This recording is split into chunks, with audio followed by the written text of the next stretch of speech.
Bonjour et bienvenue sur ma chaîne Agnès Chatoun.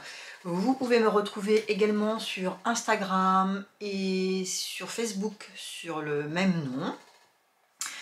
Comme d'habitude, je vous remercie des commentaires, des partages, des nouvelles abonnées. Je vous souhaite la bienvenue. Je suis ravie. Je pense qu'il y a quand même... c'est un peu récurrent, que c'est toujours un peu les mêmes personnes qui regardent, donc je me dis que ce que je fais, c'est pas si mal. Si vous n'êtes pas encore abonné, écoutez, n'hésitez pas à le faire, à partager, à mettre un pouce en l'air. Et vous savez, je vous le dis à chaque fois, mais voilà, moi j'aime les commentaires, j'aime vous répondre, j'aime les partages. Et puis souvent vous avez de bonnes idées et ça m'aide aussi moi à rester cohérente dans mes choix. Malgré que je trouve que on est plusieurs là à le dire en ce moment, j'ai l'impression de... Je m'éparpille quand même pas mal, malgré que j'arrête pas de dire que je veux faire des ensembles ou des choses comme ça. On est quand même beaucoup sollicité par plein de marques, par plein de sites, par plein de youtubeuses qui nous donnent des envies. Et moi en plus je suis abonnée à Burda. Donc j'ai beau me dire que je me structure, que je ne vais pas faire autre chose que ce que j'ai décidé, que je ne vais pas racheter de tissu, etc. etc. Au final, c'est pas encore ça, quoi. Je ne suis pas encore au top de ce côté-là. Bref, aujourd'hui je vous fais un bilan couture. J'ai quatre pièces à vous montrer. Deux pièces qui sont issues des tests que je fais avec la créatrice, le Graouli qui coule. Le patron vient de sortir. Il vous a été présenté. Hein, c'est le Phoenix. C'est celui-là. Je vous mettrai une photo à l'écran. Là, c'est ma copie et j'utilise les papiers que j'ai en stock pour imprimer. Donc, il a deux versions, une version plutôt gilet sans manches et le bombers avec les manches.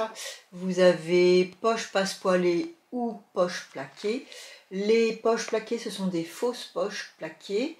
En fait, ce rabat-là, il est cousu ici et les mains, on les rentre sur le côté. On ne les rentre pas par en haut. La fermeture éclair, elle va tout du long. En bas, c'est cintré avec un élastique. Et moi, ce que j'aimais bien dans ce patron, c'était sa bande ici, son rabat, qui ne descend pas jusqu'en bas. Mais vous avez la possibilité de le faire descendre jusqu'en bas.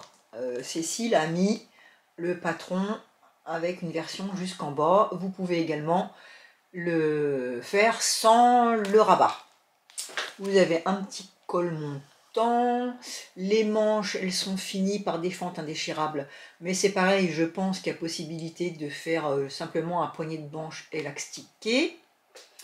Vous avez ici des surpiqûres. Il y a deux morceaux là, puisque ici vous avez une pince poitrine que vous pouvez transformer simplement en pli. Le dos, il est comme le devant, d'une seule pièce. Mais enfin, d'une seule pièce, il n'y a pas de... il y a au pli ici, et là vous avez une rehausse de dos. La taille va du, que je vous dis pas de bêtises, 32 au 60. J'ai fait deux versions. Ma première version, je l'ai fait en taille 36. Donc là voici. Donc, vous voyez ce que je vous disais, dans le dos ici. Là c'est au pli, là aussi, mais ces deux morceaux là sont à coudre. Et puis vous avez une surpiqûre, c'est monté en burrito, c'est très propre. Voilà. Mon tissu, c'est un tissu qui... c'est du... je vous l'ai déjà montré. C'est un tissu de chez Driessenstoffen. Ça fait mon deuxième hiver que je l'avais. Au départ, je l'avais acheté pour faire des chemises pour mon mari. Et puis finalement, voilà, finalement c'est terminé en bombers. Donc le col est doublé. Tout est doublé, tout est très propre. En fait, vous coupez toutes les pièces en double. Là, c'est pareil, j'aurais pu aussi faire de la doublure. La fermeture éclair descend jusqu'en bas. Vous voyez, c'est très propre. Le tissu là, il est un petit peu plus court, puisqu'en fait, cette partie-là, c'est une seule et même pièce qu'on vient retourner une fois qu'on a cousu la doublure. Hein, on coud la doublure, on vient la coudre en bas, et ensuite on retourne. Et franchement, c'est très propre. Hein. Donc en bas, on a un élastique. Au début, c'est plat. L'élastique, il est quand même là, mais on commence à faire des surpiqûres qu'à partir de 6 cm. Donc là, vous avez des surpiqûres, ça fait un peu comme du smock. Voilà, jusque de l'autre côté, bien évidemment. Voilà, vous voyez ici, il y a une partie plate. La fermeture éclair, il y a une surpiqûre pour maintenir la doublure, pour pas que la doublure revienne sur la fermeture éclair. Les manches, eh ben vous avez la fente indéchirable, mes petits boutons. Alors, vous avez quand même un poignet de manche qui est doublé aussi. Vous voyez comment c'est propre les finitions. Franchement, il n'y a rien à dire. Hein. C'est impeccable. Voilà mes fentes indéchirables. Je vous dis, tout est doublé. Vous voyez, c'est vraiment très propre. Donc la doublure, c'est pareil. Hein. La doublure, il y a aussi une couture ici. On fait vraiment toutes les pièces en double. Là, vous voyez bien la pince poitrine. Vous voyez, c'est vraiment propre à l'intérieur. Hein. Hop là, de ce côté-là, ce sera mieux. Voilà, vous voyez comment c'est propre. Au niveau du col, etc. Voilà, il n'y a vraiment aucune couture apparente. C'est super. Alors, après, c'est pas compliqué, mais il y a beaucoup d'étapes. Il ne faut pas vous dire que vous allez le faire en une journée. Il faut vraiment bien couper ses plaies, ne pas se tromper dans toutes les pièces qu'il y a, bien couper la doublure. Et puis après, il faut faire étape par étape. On l'a vu les dos, il n'y a rien à redire. Hein. Tout est bien expliqué. C'est bien fait. On suit étape par étape et franchement, il n'y a pas de souci. Ma poche, attendez, je vais le mettre sur moi comme ça. Vous allez voir la poche. Moi, j'ai fait la poche plaquée. Donc, vous voyez, ça, c'est simplement un rabat. Donc là, c'est pareil, j'aurais pu choisir de faire ma doublure du rabat avec ce tissu-là. J'ai préféré faire tout de la même couleur. J'ai mis un bouton. Je m'y suis pris trop tard. La deuxième version, j'ai cousu mon bouton pour que le rabat ne bouge pas. Mais je l'ai cousu avant de me mettre ma doublure. Là, je voulais pas que mon bouton, quand je le couse, il se voit dans ma doublure. Donc, je l'ai fait comme ça. Et donc, sur cette poche, il y a une pince. Vous voyez, on la voit ici. On vient faire une pince ici qui descend jusqu'en bas. Et donc là, c'est pareil, c'est un faux pli. Ce qui fait qu'il y a une aisance quand on met la main dans sa poche. Et vous voyez que la poche, elle n'est pas ouverte ici, mais ici. Alors après, qu'est-ce que je me suis noté? Je l'ai fait en taille 36. Il me va. La première version de test, on l'avait fait avec une fermeture éclair de 50 cm. Et puis, toutes les testeuses, on était d'accord pour dire que pour un blouson d'été, ça allait, mais que ça avait quand même tendance, dès qu'on bougeait, à remonter assez vite. Et que pour un blouson d'hiver, si on a un gros pull en dessous et qu'on veut vraiment être bien cocooning, c'était un peu trop court. Donc, Cécile l'a refait avec une version plus longue. Donc ma deuxième version, c'est avec une fermeture éclair de 55 cm. On l'a agrandi de 5 cm. Les versions sont de 5 en 5 en fait, en hauteur. Alors après, je sais qu'il existe sur certains sites des fermetures éclairs qui sont 50, 52, 55, 57, etc. Mais en général, les fermetures éclairs qu'on achète dans les merceries, c'est 50, 55, 60, 65. C'est pour ça qu'on est passé de 50 cm à 65. De 50 cm à 55 cm pour ne pas être embêté avec l'achat des fermetures éclairs. Ça, c'est une chose. Donc celle-là, je l'ai fait en taille 36 avec la première version, 50 cm. Effectivement, je trouve que c'est un peu court. Vous verrez, elle va, c'est parfait. Hein. Mais en 36, c'est bien pour mettre avec au printemps, avec un sous-pull, un t-shirt à manches longues, ou vraiment un pull très léger, mais je ne peux pas mettre un gros pull en dessous. Qu'est-ce que je me suis marqué ?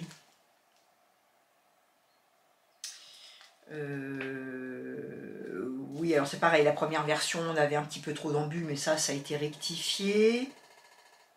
J'ai surfilé certains de mes morceaux. Oui, parce que vous verrez dans sa vidéo, elle ne surfile quasiment aucun de ses morceaux. Moi, il y a des morceaux, alors c'est pareil, hein, ça dépend les tissus que vous utilisez, mais moi, ma doublure, elle s'effilochait énormément. La doublure, c'est un tissu que j'ai trouvé en ressourcerie. C'est une doublure, hein, je pense que c'est de l'acétate, de très belle qualité. J'avais payé 1,50 €. J'en avais, je sais pas, au moins 2 mètres. Donc je trouvais que ça allait bien avec. Et puis comme c'était un test au départ, je ne voulais pas investir dans du tissu en plus. Je sais plus ce que je voulais dire. Oui, du coup, ma doublure, elle s'effilochait pas mal. Et donc il y a certains endroits par rapport à Cécile sur sa vidéo où j'ai surfilé. Mais ça après c'est chacun qui voit ce qu'il veut faire. Moi j'aime bien quand c'est surfilé. Après je surfile pas non plus partout parce que sinon ça fait des épaisseurs. Il y a des endroits où les épaisseurs ça fait pas très joli.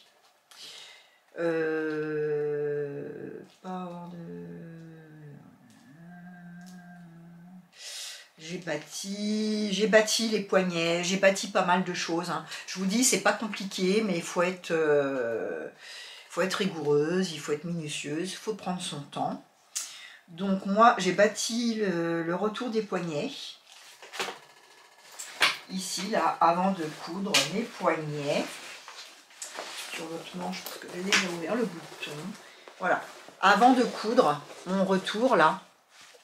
Et on coud d'abord une fois une partie, et puis on rabat, et on vient fermer.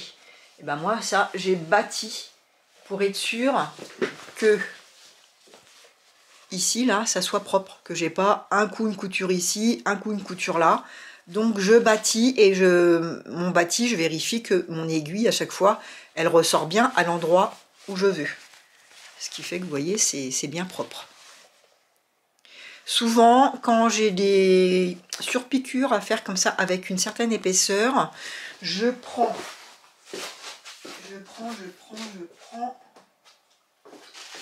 ce pied presseur là. C'est le numéro 5. Si vous avez regardé, je ne l'ai pas encore regardé entièrement, la vidéo de Anne le chat, mais elle s'en sert aussi pour faire ses ourlets invisibles. Et je vais tester pour voir, parce que je trouve que c'est pas mal. Voilà, donc moi je m'en sers. Vous voyez, donc je mets ma couture ici, là, au bord. Et puis je décale mon aiguille soit de ce côté-là, soit de ce côté-là. Et puis je pose au bord. Je vous l'ai déjà montré, je crois, une fois. Alors attendez que je me pose bien. Voilà, je me mets comme ça. Ma couture, elle est ici. Mon pied presseur, je viens le mettre au bord. Ce qui dépasse, là, je le mets au bord. Et comme ça, je peux coudre tout le long sans que ça bouge. Et ça fait des coutures bien droites. Vous voyez, j'ai fait pareil au niveau de la surpiqûre ici. Je pose mon pied de biche le long là, le long du petit rebord, et puis comme ça je suis, et ça me fait une couture bien droite. Après, qu'est-ce que j'ai marqué? que ma longueur d'élastique qu'elle préconise dans son patron était bon. J'ai pas eu à rajouter, mais j'ai utilisé un élastique souple. Si vous avez un élastique qui est très très raide, vérifiez sur vous et peut-être rajouter un petit peu. C'est pareil, s'il est très mou, il faut peut-être en prendre moins. Mais moi, c'était très bien.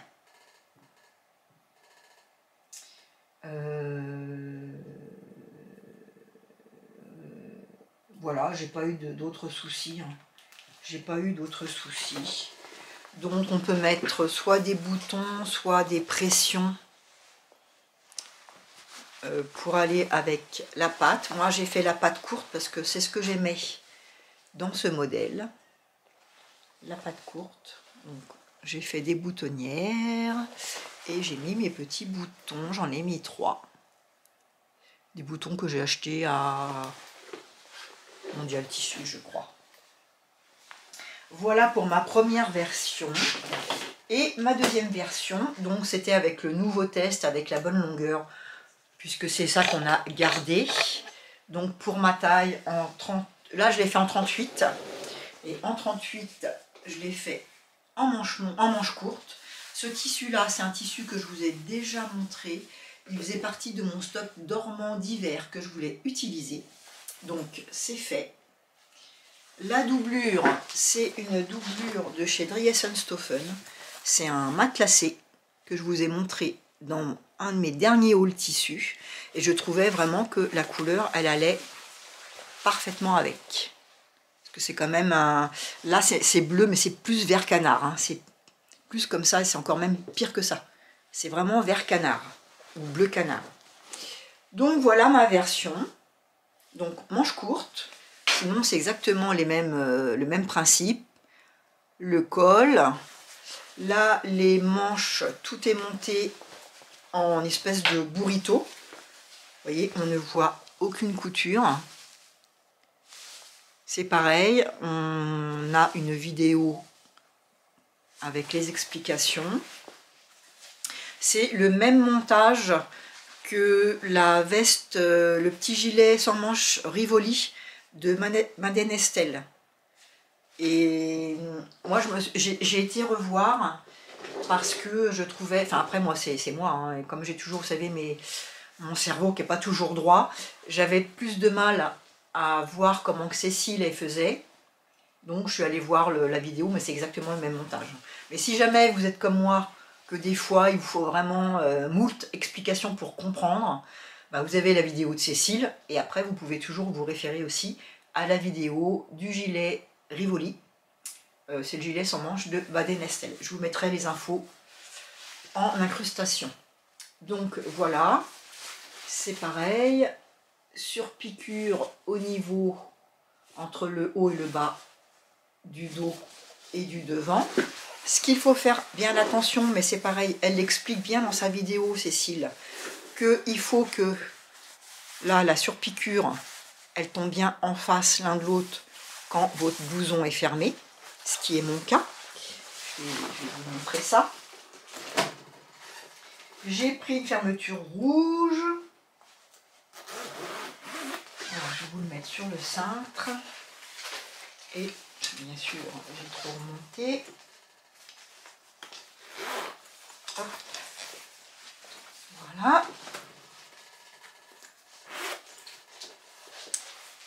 Vous voyez, moi, c'est vraiment impeccable. Je tombe vraiment en face. Donc ça, elle explique bien comment on fait hein, par rapport à la fermeture éclair, qu'il faut prendre des repères. J'ai mis des petits boutons de mon stock que j'avais acheté lors d'un marché au tissu. Voilà, donc taille 38 avec une fermeture éclair de 55. C'est exactement le même principe. En bas, devant, j'ai fait les mêmes poches. J'avais pas envie de faire les poches passepoilées. Puis j'aime pas trop les poches passepoilées, moi de toute façon. C'est pas que j'aime pas. Maintenant, là, depuis que j'ai fait le flâneur, j'y arrive. Mais j'aime pas. Donc là, j'ai fait pareil. Alors vous voyez, le petit astuce, c'est que ici, là, on vient, quand on coud la poche, on remonte encore un petit peu. Ce qui fait que quand on met sa main, même si on met quelque chose dedans, ça va pas tomber parce que vous voyez, il y a Il y a presque la hauteur du doigt qui est cousu. Donc toujours ce petit pli ici. Là, le bouton, eh ben, il est fermé. Et on ne le voit pas à l'intérieur puisque je l'ai fait avant de doubler. Hop là.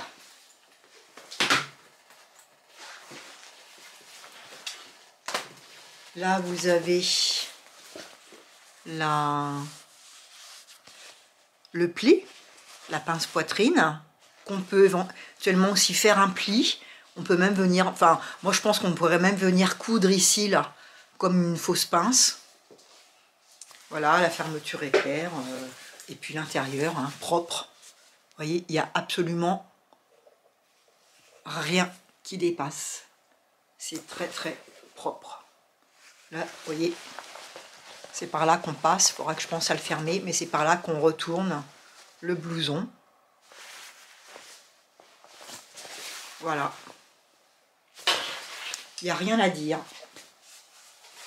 La seule chose, c'est que dans sa vidéo, Cécile, elle dit qu'il faut laisser, quand on fait avec le phénix avec les manches, elle dit qu'il faut laisser ouvert ici, refermer, et puis qu'après, il faut laisser ouvert ici et refermer.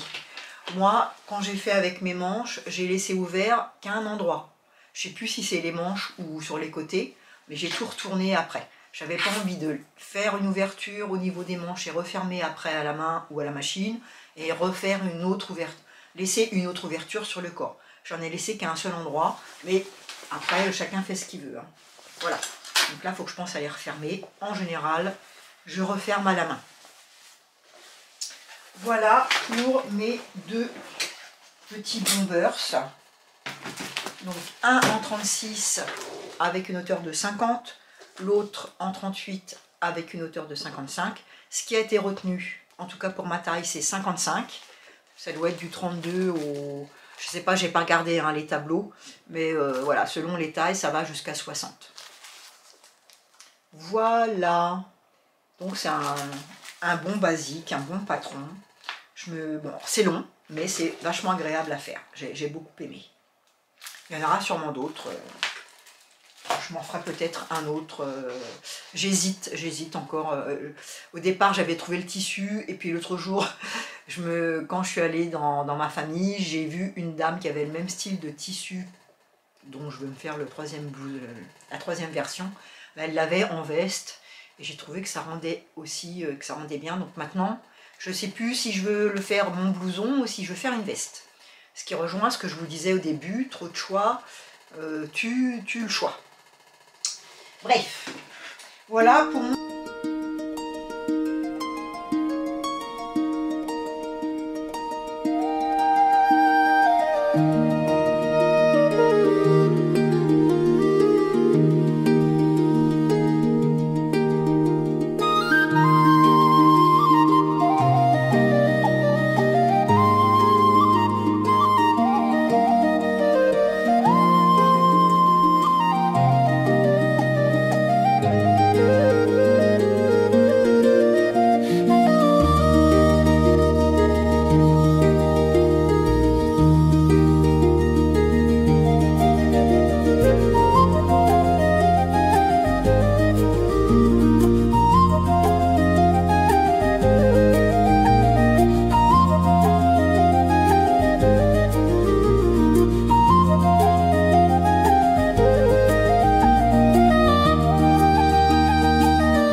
je vous montre ma pile, ce que vous avez présenté dans ma pile à coudre du mois dernier. Je vous en ai déjà montré un petit peu il y a une quinzaine de jours, avec une robe et puis je sais plus, enfin il y avait une robe, je sais plus quoi.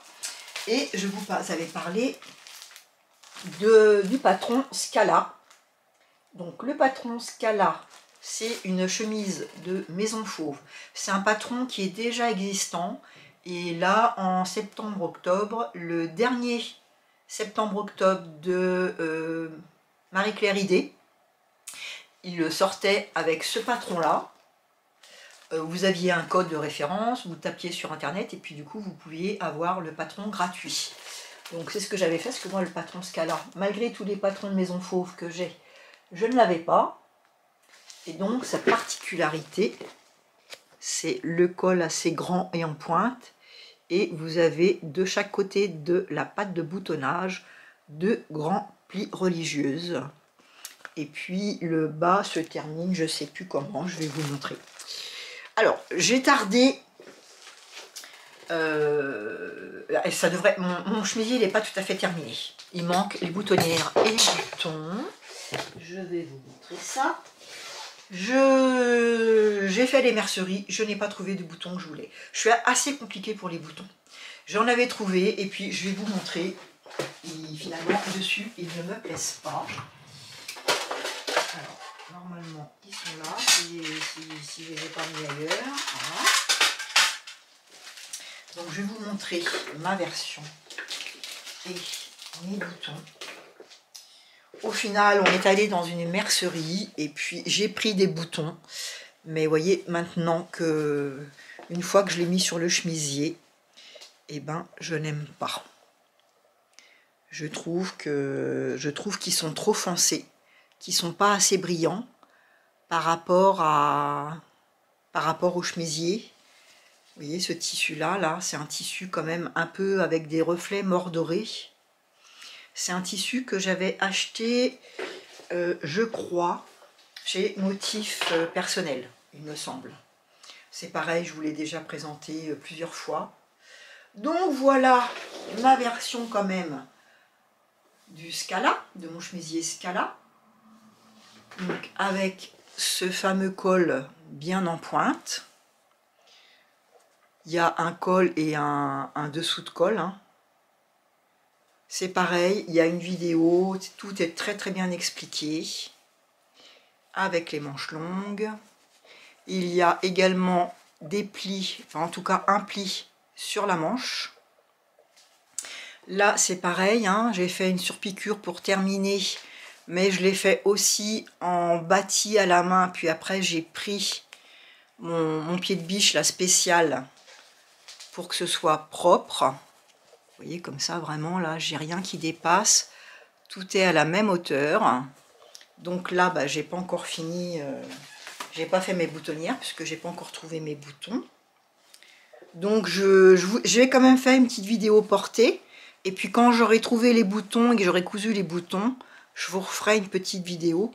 Donc vous voyez là le poignet, la petite particularité, c'est qu'il est un petit peu arrondi. Je sais pas d'ailleurs si c'est comme ça ou comme ça, je verrai quand je mettrai mes boutons. Mais en tout cas ici c'est légèrement arrondi. Vous avez une patte ici. Alors c'est pas une patte indéchirable, hein. C'est un montage spécial qu'on suit avec la vidéo. Après le col, vous voyez les finitions, tout ça c'est très propre. La patte de boutonnage, c'est une pièce rapportée. Donc vous découpez la patte de boutonnage. Cette partie-là, hop, je remets. Cette partie, la partie, le demi-devant, vous venez replier un demi-centimètre ou 1 centimètre, je ne sais plus, avec le fer. Et après, vous venez coudre la patte de boutonnage dessus. Tout est, franchement, de toute façon, les vidéos hein, de Maison Fauve, elles sont parfaites. Donc tout est bien expliqué. Il y a beaucoup de repassage. Il faut que votre tissu, ça soit vraiment un tissu qui prenne au pli. Parce que sinon, c'est sûr que vous allez galérer. Mais à partir du moment où vous marquez bien tout, moi j'ai tout marqué à la craie comme elle fait. J'ai tout mesuré, j'ai tout marqué à la craie, j'ai tout repassé mes pinces bien comme il faut. Et après, on vient coudre. Et vous voyez, les pinces, en fait, les plis sont... Voilà, là j'ai ma couture de... Où est-ce qu'elle est ma couture d'ailleurs? Tout est caché, on ne voit rien. Les plis l'un sur l'autre, ils viennent cacher le pli d'après. On ne voit aucune couture. Ça, c'est la couture de la patte de boutonnage. Mais vous voyez, à l'intérieur, c'est super propre. La seule couture qu'on voit, c'est celle-là. Mais si vraiment vous suivez à la lettre, que vous prenez bien vraiment vos mesures, que vous marquez tout à la craie, que vous repassez au millimètre, c'est impeccable. Ça, je ne vais pas dire que ça se fait tout seul, mais quasi. Là, c'est vraiment une histoire de minutie, prendre son temps, se faire plaisir. La couture, des fois, il ne faut pas vouloir avoir fini avant. C'est comme une partition de musique. Il y a un temps pour tout et chaque chose doit se faire comme il faut. Et puis bien repasser. Moi, je repasse à chaque fois. J'ai fini, vous voyez, par exemple, je finis ici là, de faire mes surpiqûres dans le dos. Et ben, je viens repasser. Je remonte tout. L'intérieur, c'est pareil. Il y a un pli dans le dos. Là, vous avez un pli. Ben, vous voyez, je l'ai repassé. À l'intérieur, j'ai bien préparé mon pli. Voilà, tout est propre. Quand c'est repassé, il n'y a pas de souci, tout est bien fait. Ah, comme on dit, hein, en couture, le fer est votre ami. Hein. Voilà, bah après, on coud, j'ai tout surfilé. Les manches. Voilà, donc là, il me reste l'ourlet à faire. Parce que je veux d'abord poser mes boutons, voir ce que ça rend avec les boutons fermés ou ouverts, etc. Et seulement après, je viendrai faire mes boutonnières. Voilà, écoutez, j'ai pas grand chose d'autre à vous dire. Qu'est-ce que j'ai marqué moi? Que j'ai retiré 4 cm au niveau des manches. Je vous conseille aussi d'aller voir la vidéo de Anne Le Chat.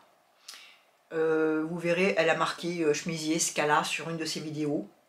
Elle explique bien aussi ce qu'elle a fait, pas fait, parce que là, je l'ai fait en taille 36 et il est très loose. Heureusement que j'avais vu la vidéo d'Anne Le Chat avant, parce que j'ai retiré en hauteur, je ne sais pas combien, je ne l'ai pas marqué là. Ah oui, le corps j'ai retiré 4,5 et les manches j'ai retiré 4 cm. Voilà. Après, ça dépend si vous voulez que ça vous fasse plus une blouse à porter par-dessus quelque chose. Ne touchez pas la longueur.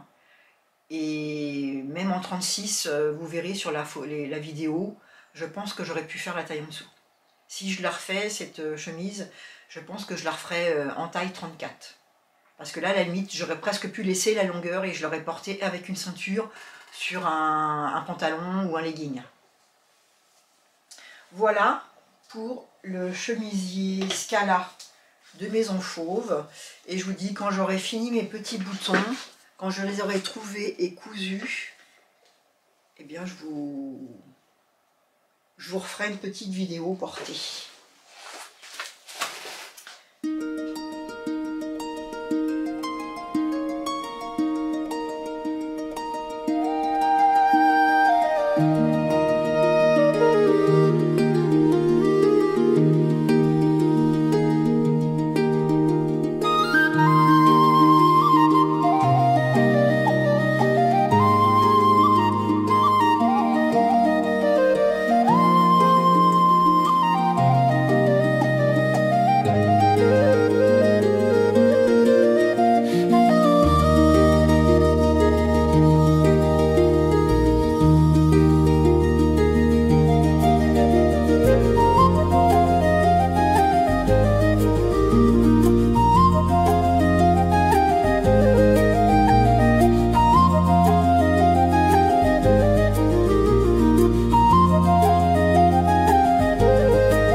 Dernière cousette, c'est issu du Burda 8 2025.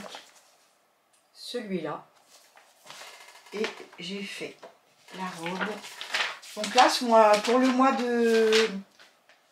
ça va trop vite, hein. Entre septembre, octobre, novembre, je ne sais plus. Ça doit être mon bilan d'octobre. Je sais que déjà ma dernière vidéo, je me suis un peu mélangé les pinceaux. Donc ça doit être ma vidéo, ma pile à coudre de septembre que je vous avais montré. Donc j'ai tout cousu.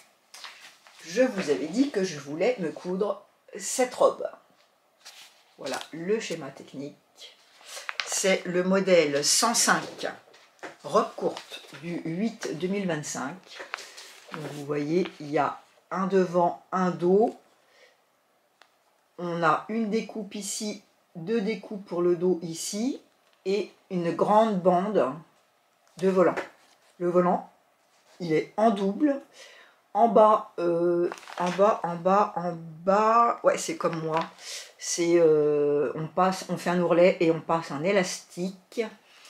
Dans le dos, vous avez, en fait, ça, c'est deux parties qui viennent se coudre sur le volant. Et ça fait une goutte d'eau et j'ai mis un petit bouton. Donc, je vous remontre. La robe, on ne se rend pas. Alors, j'avoue que quand je l'ai faite, je ne l'avais pas finie. Et que je l'ai essayé, j'ai eu l'impression d'être dans un parachute. Enfin, je me disais, non, ça va. En plus, elle était très très longue. Malgré que j'avais déjà coupé, je crois que la première fois, j'avais déjà coupé au moins une dizaine de centimètres. Non, j'avais retiré, j'avais été modeste, j'avais retiré 4,5 cm parce qu'en général, chez Burda, c'est à peu près ce qu'il me faut. Et quand on regarde, là, la robe, elle paraît pas très longue, hein, elle est même plutôt courte. Donc je m'étais dit, je vais pas en couper plus, sinon ça va être trop court. Si vous n'aimez pas les fronces, passez votre chemin. C'est horrible. Il y a vraiment beaucoup de fronces. C'est vraiment, il faut serrer à fond. Et en fait, je vais vous montrer quand même ma version. Donc c'est avec un tissu viscose que je crois que je vous l'ai montré aussi. En général, je vous montre tous mes tissus de toute façon. C'est 3 mètres de coupons que j'avais acheté au coupon de Saint-Pierre. Donc c'est un bordeaux qui tire sur le marron, un marron clair, du noir et du parme. Donc quand je l'ai eu mise, que j'ai vu qu'elle était vraiment trop longue, etc., ça ne me plaisait pas du tout. Je me suis dit, bon allez, je la finis pas, et puis j'en ferai autre chose. Et puis le soir, je l'ai essayé, je l'ai montré à mon mari, et bizarrement, mon mari, il l'a trouvé bien. Donc j'ai fini la robe. Je l'ai raccourcie, en plus de mes 4,5 cm, j'ai retiré encore 13 cm en bas, ce qui fait qu'en tout, j'ai retiré 17,5 cm, plus un ourlet de 3 cm. Vous voyez, j'ai vraiment presque tiré 20 cm, quoi. Donc là, vous verrez sur la vidéo, elle m'arrive au-dessus du genou. Donc, il y a ce volant qui court, c'est un seul morceau, hein, qui court tout le long, là, hein, même ici, là. Vous voyez ça? Là, le seul souci, c'est que ça, c'est deux morceaux, et c'est dissocié du bas. Ce qui fait que eux, dans leurs explications, ben, ils nous disent, quand on coud le volant avec le haut et le bas, ils nous disent de remonter la couture, toutes les coutures là qu'on a, quand on a cousu le volant en double et le bas, avant de coudre ça, ils disent de remonter les coutures vers le haut. Et même quand on a tout cousu, non, je vous dis des bêtises. Quand on coud tout l'ensemble, ils nous disent de remonter les coutures. Alors du coup, bah, quand, vous voyez, au porté, la couture, là, elle remonte un peu, donc je la cache. Vous voyez, là, on la voit pas vraiment. Mais bon, c'est le seul petit hic. Voilà, j'ai trouvé un petit bouton dans mon stock. J'ai fait une bride à la main.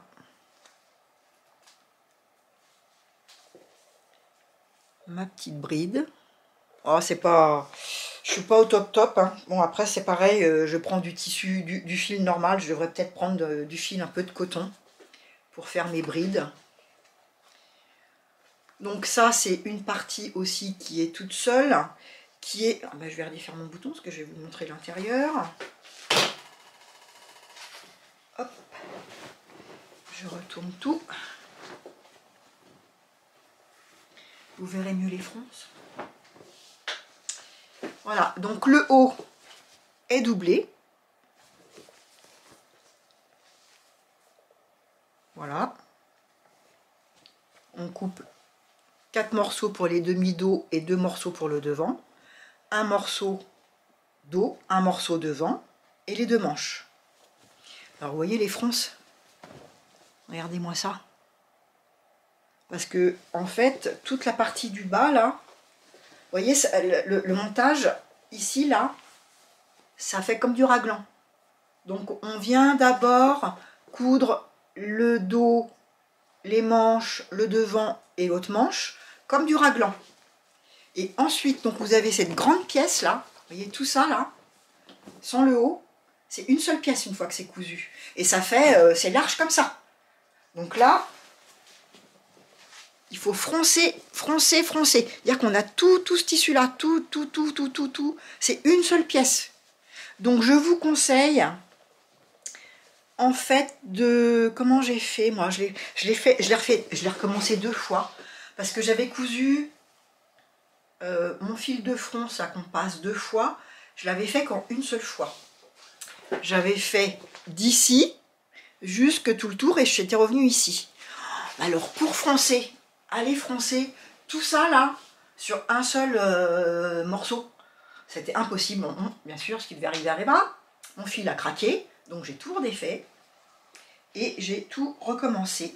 Et là, je crois que j'ai fait de la moitié du dos en passant par les manches jusqu'à la moitié du devant, ce qui m'a permis de vraiment bien tout caler. Parce qu'après, sur le haut là du dos, les parties du haut, il y a des crans qu'il faut bien mettre au niveau, un morceau de cran devant l'épaule, enfin au niveau des manches, donc un cran ici, un cran au niveau du milieu de l'épaule, un cran derrière.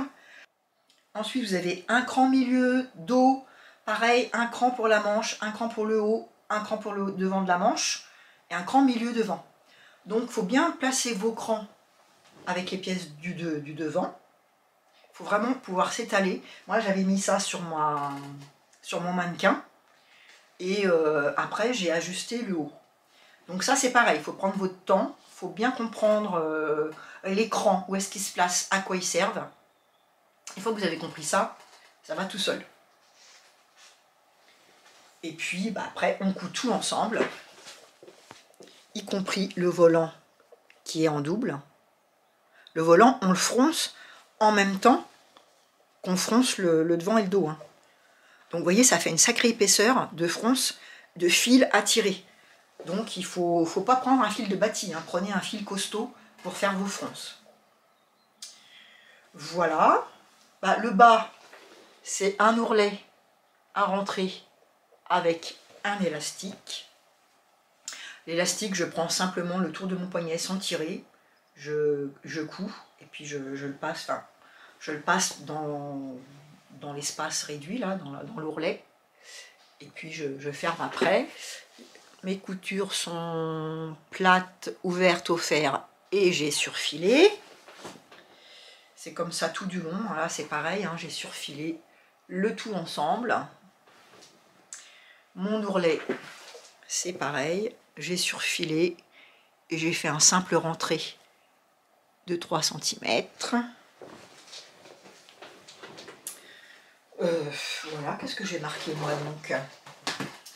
Donc je l'ai fait en taille 36. Donc les marges de couture sont comprises. J'ai utilisé 2,70 m de tissu. J'ai donc retiré en tout 17 cm,5 cm plus mes 3 cm d'ourlet. J'ai fait un rempli de 2 cm dans le bas des manches. Mon élastique est de 1 cm.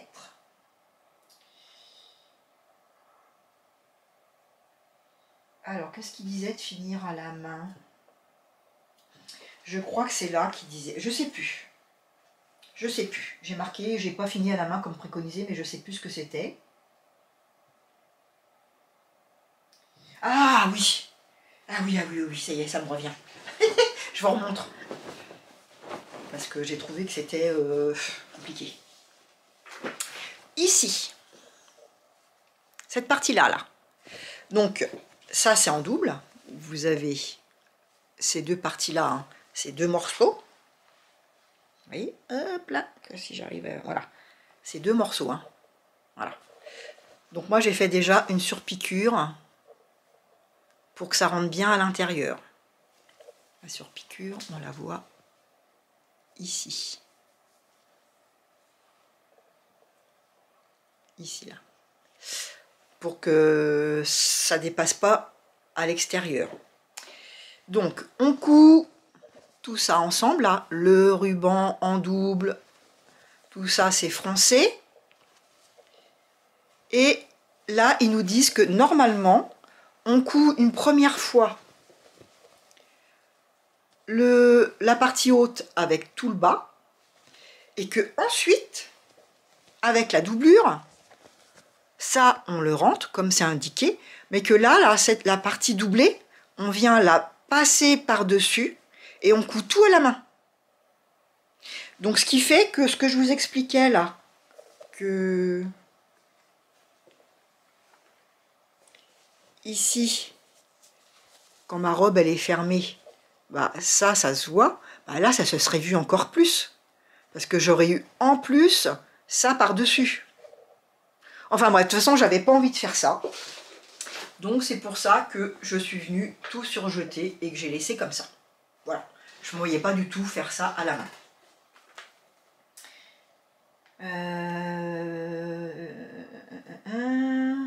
Donc beaucoup de fronce, bien marquer les repères. Bien froncer deux fois, hein. N'hésitez pas à passer deux fils, comme je vous expliquais, à ne pas faire tout sur la même longueur. C'est pareil, ils nous disent le volant, d'abord on le coupe, on le plie en deux, de ne pas le repasser, et de venir le mettre envers contre envers, et de déjà faire une première couture en haut. Ça, je ne l'ai pas fait, moi j'ai tout cousu en même temps. Voilà. Mais ça, après, c'est chacun qui voit où est-ce qu'il en est dans la couture et comment il se sent, s'il le coud en deux fois ou s'il coud une première fois pour que le ruban ne bouge plus et qu'il soit bien maintenu, ou si vous cousez tout en même temps. Voilà, bah écoutez, ma petite version, je vous laisse avec la vidéo.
Aujourd'hui, c'est tout ce que j'avais à vous montrer.